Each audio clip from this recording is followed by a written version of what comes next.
Moi, c'est Justine. Je suis en thèse à l'UMR d'INAFOR de Toulouse, à l'INRA de Toulouse.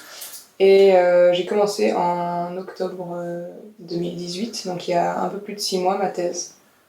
Et je fais une thèse sur la pollinisation et le contrôle biologique des cultures en lien avec les habitats semi-naturels autour des parcelles agricoles.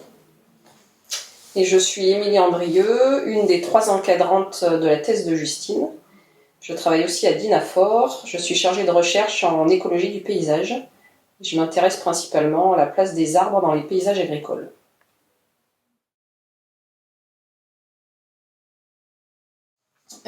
Donc j'ai utilisé la méthode Eureka dans le cadre de ma thèse, au tout début de ma thèse, au bout d'environ 3 mois de thèse.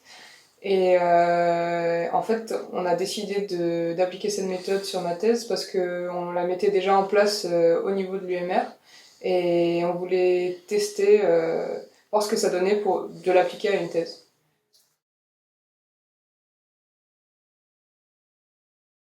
On a réalisé ce travail en 2 phases, donc on a fait 2 séances de travail de 3 heures.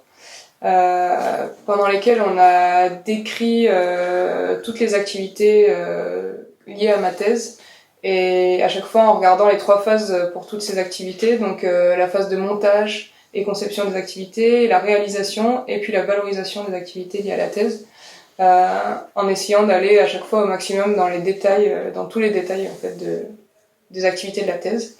Et on a travaillé avec Philippe Lecomte, donc, qui est le qualiticien territorial de l'INRA, au niveau national, et les 2 animateurs du centre INRA, animateurs qualité de notre centre.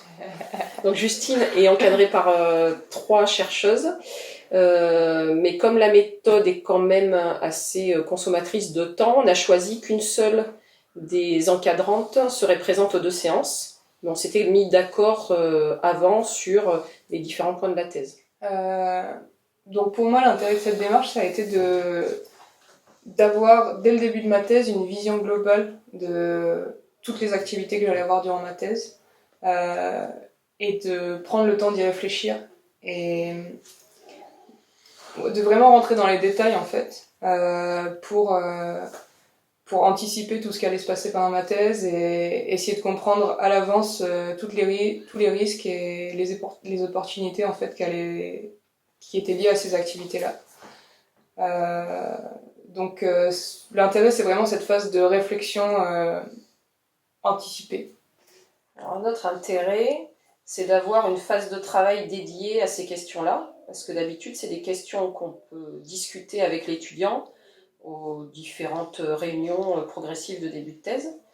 Mais là, au moins, on a 2 grosses périodes pour y réfléchir sereinement, avec une trame, ce qui permet d'éviter d'oublier certains points.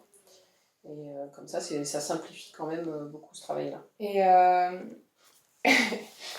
Et aussi, en fait, du coup, le fait d'avoir ce travail ensuite disponible par écrit, en fait, où on a listé plein de points, des risques, des opportunités, ça permet d'y revenir régulièrement 6 mois après, 1 an après, et de faire le point régulièrement dans la thèse sur qu'est-ce qu'on avait identifié au début de la thèse, et qu'est-ce qu'on peut rajouter, ou qu'est-ce qu'on a oublié, tous les points auxquels on a oublié de repenser et en fait qui était important à l'époque, et voilà, ça permet d'avoir un outil en fait mobilisable tout au long de la thèse.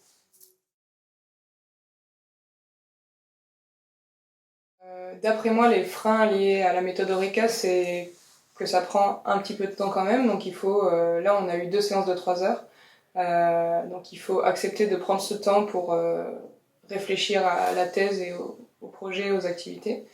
Et aussi, ça demande d'être accompagné par un animateur, donc c'est pas un outil qu'on peut prendre en main tout seul. Et ce qui est important aussi, c'est de mettre en place, d'utiliser cet outil au bon moment de la thèse. Donc moi, ça a été parfait parce que je l'ai utilisé juste après mon comité de pilotage de thèse et quand même en début de thèse. Donc j'avais eu une première phase de réflexion pour mon comité de pilotage et ensuite j'ai pu mettre des mots en fait sur toutes les réflexions que j'avais eues Et en même temps, j'étais au début de ma thèse, donc j'avais une vision sur les 3 années qui allaient venir.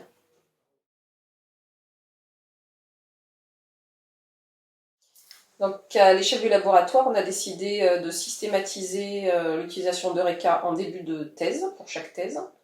Il faudrait qu'on réadapte, enfin que l'outil soit peut-être un peu réadapté pour les thèses spécifiquement, parce que pour l'instant c'est un outil qui peut être utilisé dans n'importe quel type de projet. Donc là on l'utilise autant au niveau du projet de l'UMR que d'un projet de thèse, et les questions sont pas forcément les mêmes. Donc je crois qu'il y a pour projet de réadapter un peu l'outil pour qu'il soit vraiment facilement utilisable pour une thèse.